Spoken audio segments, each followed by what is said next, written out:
বন্ধুরা, আমাদের চট্টগ্রামে কিন্তু প্রচুর পরিমাণে বৃষ্টিপাত হচ্ছে, তার সাথে সাথে কিন্তু প্রচুর পরিমাণে বাতাস হচ্ছে।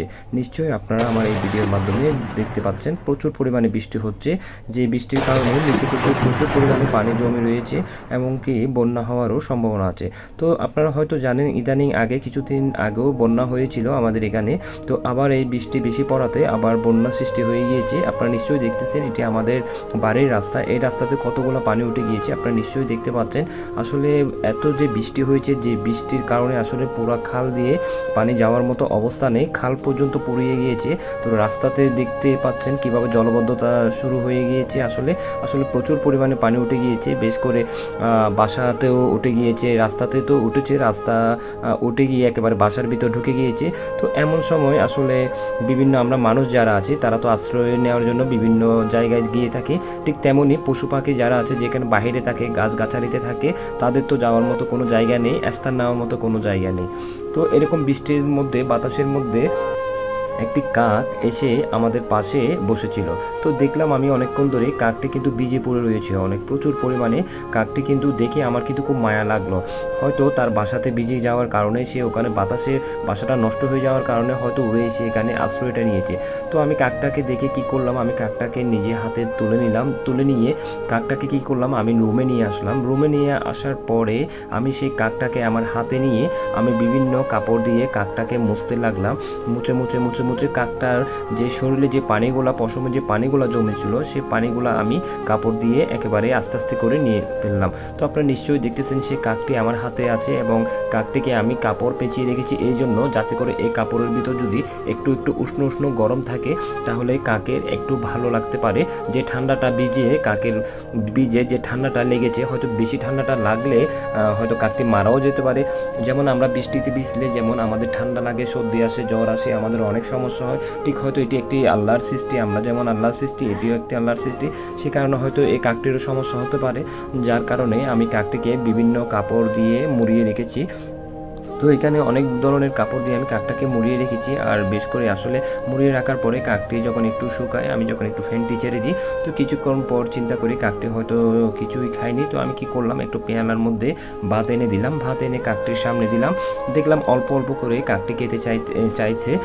বেশ করে ভাতগুলো যখন সাদা ছিল, আমি চিন্তা করলাম এই ভাতগুলো হয়তো সাদা থাকার কারণে কাকটি হয়তো একটু কমই খাচ্ছে। তো চিন্তা করলাম একটু মাংসের ঝোল দিয়ে বা মাংস দিয়ে এগুলা করে দিলে নিশ্চয়ই হয়তো খেতে পারে। তো আমি ঠিক তেমনই করলাম। দেখতেই পাচ্ছেন মাংসের ঝোল দিয়ে আমি ভাতগুলা একেবারে নেড়ে চেড়ে নিজের হাতে দিচ্ছি। তো কাকটি কি সুন্দর করে অনায়াসে খাচ্ছে। আসলে কাক সাধারণত আমরা কখনোই, কাক তো ধরে দৌড়ার কথা, কাকের আশেপাশে যদি আমাদের কোনো ছায়াও আসে কাক উড়ে চলে যায়। কিন্তু এই কাকটি কিন্তু ছায়া লাগা তো দূরের কথা, হাতে ধরছি, পাশে রাখছি, কিন্তু কাকটি উড়ে যাচ্ছে না। দেখেন আল্লাহর কি একটা রহমত, যে কাকটি এসে আমাদের এখানে বসলো, সেই কাকটিকে আমি নিজের হাতে ধরে নিয়ে আসলাম, মুছলাম, কাকটিকে শুকালাম, তাকে আবার ভাত আবার মেখে দিলাম, সে কাকটি সুন্দর করে খাচ্ছে। আসলে আসলে এরকম আরও অনেক জায়গায় অনেক পশু পাখিরা এরকম ভিজে অনেক পশু পাখিরা মারা যায়, অনেক পশু পাখিরা বিভিন্ন জায়গায় আশ্রয় পায় না। কারণ এরকম পশু পাখিরা যখন আশ্রয় নেয় কারো ঘরের পাশে, তখন আমরা কি করি, ঢিল মারি, বাড়ি দিই, লাঠি দিয়ে বাড়ি মারি, দূর দূর করে তাড়িয়ে দিই। এরকম অনেকেই আছে পৃথিবীতে, তো সবাই কিন্তু এক না। তো আপনারা তো হয়তো দেখতেই পাচ্ছেন, সে কাকটি ভাত খেলো, খাওয়ার পরে আবার আমি তাকে আবার কিছুক্ষণ পরে আবার কাপড়গুলা দিয়ে তার উপর দিয়েছি। কারণ কাপড়গুলা দিয়েছি যাতে করে একটু উষ্ণ গরমটা লাগে, যে কাকটি আসলে আস্তে আস্তে করে শুকিয়ে যায়।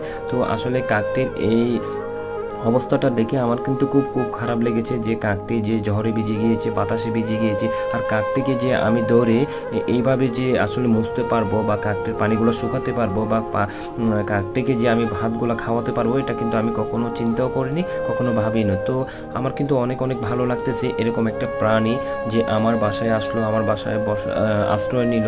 আশ্রয় নেওয়ার পরে তাকে আমি আবার হাতে করে ধরে আমার রুমে নিয়ে আসলাম। আমার রুমে নিয়ে এসে তাকে আবার মুছলাম, সব কিছু করলাম। আসলে বিধাতা সৃষ্টিকর্তা কিন্তু এই সুযোগটা কিন্তু সবাইকে করে দেয় না, কিন্তু আমাকে করে দিয়েছে। সেই জন্য কিন্তু আমি বিধাতার কাছে, মানে আল্লাহর কাছে আমি অনেক অনেক শুকরিয়া আদায় করেছি। আর অনেক শুকরিয়া আদায় করেছি এই জন্য, কারণ এইসব ভালো কাজগুলো কিন্তু সাধারণত সবার ক্ষেত্রে হয় না। তো যেহেতু আমার ক্ষেত্রে হয়েছে, যেহেতু মহান রাব্বুল আলামিন এই কাকটিকে আমার চোখে দেখিয়েছেন, সেই জন্য কাকটিকে আমি যত পারি ততই যত্ন নিচ্ছি, যত পারি তত যত্ন নিচ্ছি, যাতে করে কাকটি বেঁচে থাকে, ভালো থাকে। সেই জন্য আমি কাকটির অনেক অনেক যত্ন নিয়েছি।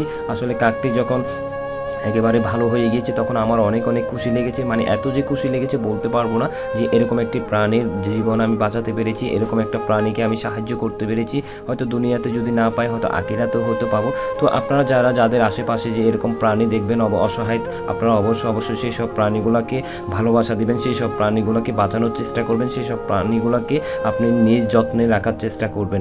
তো আপনারা নিশ্চয়ই দেখেছেন আমার এই ভিডিওটি। তো এই ভিডিওটি আপনাদের কেমন লেগেছে অবশ্যই আপনারা কমেন্ট করে জানাবেন, এবং যদি ভিডিওটি ভালো লেগে থাকে তবে আপনারা বেশি বেশি শেয়ার করে দিবেন, এবং আমার জন্য দোয়া করবেন নেক্সটে যেন আপনাদের সাথে আরও ভালো কোনো ব্লগ ভিডিও নিয়ে আসতে পারি। ধন্যবাদ সকলকে। আসসালামু আলাইকুম।